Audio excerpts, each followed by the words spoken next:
Comment déterminer la solubilité d'un composé chimique? Partie 2 sur 2, calculer la solubilité de KSP. Cherchez la constante du produit de solubilité KSP. Il s'agit d'une constante différente pour chaque composé, ce qui veut dire que vous devez la chercher, soit dans un tableau soit en ligne.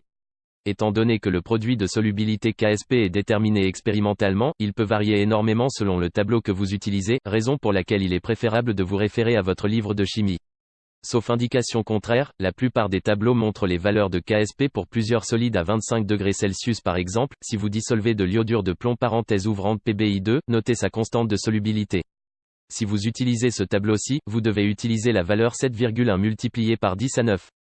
Écrivez l'équation chimique. Tout d'abord, déterminez comment votre espèce chimique se décompose en ions lorsqu'elle se dissout et écrivez ensuite une équation en obtenant d'un côté la constante KSP et les ions constituants de l'autre côté. Par exemple, les molécules de PbI2 se décomposent en ions Pb2+, IEI. Puisque la charge électronique du composé est neutre, il suffit de connaître la charge de l'un des ions pour calculer la charge de l'autre. Écrivez l'équation comme suit, 7,1 multiplié par 10 minus 9 est égal à 2. L'équation concerne la constante de solubilité du corps chimique. Vous pourrez la trouver dans la table des produits de solubilité. Comme il y a 2 ions I, vous devez élever cet élément au carré. Reformulez l'équation pour utiliser les variables. Réécrivez l'équation comme s'il s'agissait d'un simple problème d'algèbre en utilisant le nombre des molécules et d'ions impliqués. Pour ce faire, supposez que X est égal à la quantité du composé qui va se dissoudre et réorganisez les variables qui représentent les quantités de chaque ion de telle manière qu'elles dépendent de X. Dans notre exemple, nous devons la réécrire comme suit, 7,1 multiplié par 10 minus 9 est égal à 2. Vu qu'il y a un ion de plomb Pb2+, dans le composé, le nombre de molécules dissoutes doit être égal au nombre d'ions de plomb libres. Par conséquent, égale X. Étant donné qu'il y a 2 ions d'iode I pour chaque ion de plomb, on peut dire que le nombre d'atomes d'iode est égal à 2X.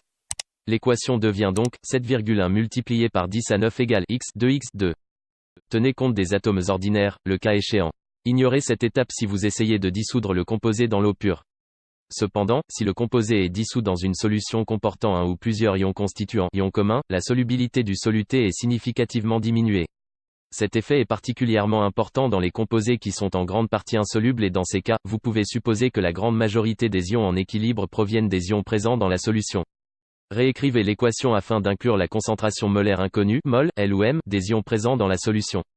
Pour ce faire, remplacez la valeur X utilisée pour cet ion. Par exemple, si un composé de l'iodure de plomb a été dissous dans une solution avec 0,2 m de chlorure de plomb parenthèse ouvrante PbCl2, l'équation ressemblerait à ceci, 7,1 multiplié par 10 à 9 égale 0,2 m plus x, 2x2. Ensuite, étant donné qu'une concentration de 0,2 m est nettement supérieure à la valeur de x, l'équation peut encore être réécrite comme suit, 7,1 multiplié par 10 à 9 égale 0,2 m, 2x2. Essayez de résoudre l'équation, trouvez la valeur de X pour calculer la solubilité du composé.